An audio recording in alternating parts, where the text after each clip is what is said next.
আপনি কি ভাবেন আমি মোটা না তাই আমার ব্লাড সুগার বাড়বে না, অথবা আমি চিনি খাই না তাই আমার ব্লাড সুগার নর্মাল থাকবে? যদি এমন ভাবেন তাহলে আজকের ভিডিওটি আপনার জন্য খুবই গুরুত্বপূর্ণ। আজকে আমরা জানবো ব্লাড সুগার নিয়ে কিছু ভুল ধারণা ও সত্যতা। অনেকেই ভেবে থাকে শুধু মোটা বা ওভারওয়েট মানুষই ব্লাড সুগার বেশি হয়ে থাকে। এটা একদম ভুল ধারণা। পাতলা মানুষ বা নিয়মিত কাজ করে এমন মানুষেরও ব্লাড সুগার বাড়তে পারে। কারণ হতে পারে জেনেটিক সমস্যা, মানসিক চাপ, ঘুমের অভাব, গর্ভাবস্থা, কিছু ওষুধ ও ইনফেকশন। আপনার ওজন নয়, আপনার লাইফস্টাইল ও শরীরের ভেতরের অবস্থা আসল বিষয়। আবার অনেক মানুষের ধারণা আমি চিনি খাই না তাই আমার ব্লাড সুগার কখনো বাড়বে না। সত্যতা হলো চিনি ছাড়াও অনেক কিছুতেই আমাদের ব্লাড সুগার বাড়তে পারে, যেমন ভাত, পাউরুটি, পাস্তা এবং স্ট্রেস ও ফিজিক্যাল অ্যাক্টিভিটি কম থাকা।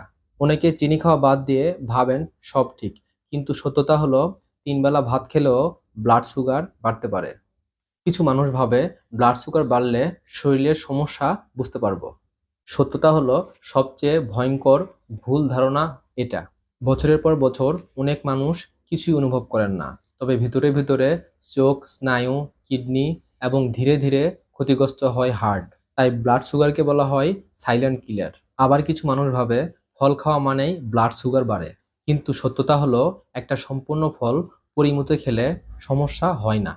কিন্তু সমস্যা হয় তখনই যখন ফলটাকে প্যাকেটজাত বা ফলের জুস বানানো হয় তখন। তাই ফল খান, তবে প্যাকেটজাত ফলের জুস থেকে বিরত থাকুন। কিছু মানুষের ধারণা একবার ব্লাড সুগার বেশি হয়ে গেলে আর কিছু করার থাকে না, তবে বিশেষ করে প্রি ডায়াবেটিক্স কন্ডিশন হলে। তাই প্রতিদিন সুষম খাবার খান এবং চিনি জাতীয় খাবার থেকে বিরত থাকুন। প্রতিদিন অন্তত ৩০ মিনিট হাঁটুন, ঠিকমতো ঘুমান এবং নিয়মিত ব্লাড সুগার চেক আপ করুন। তাই মনে রাখবেন ব্লাড সুগার শুধু একটা নাম্বার না, এটা আপনার ভবিষ্যতের স্বাস্থ্য। ভিডিওটি দেখে যদি আপনি উপকৃত হয়ে থাকেন তাহলে লাইক করুন আর শেয়ার করুন বন্ধুদেরকে, কারণ তারাও বিষয়টি জানতে পারবে এবং বুঝতে পারবে।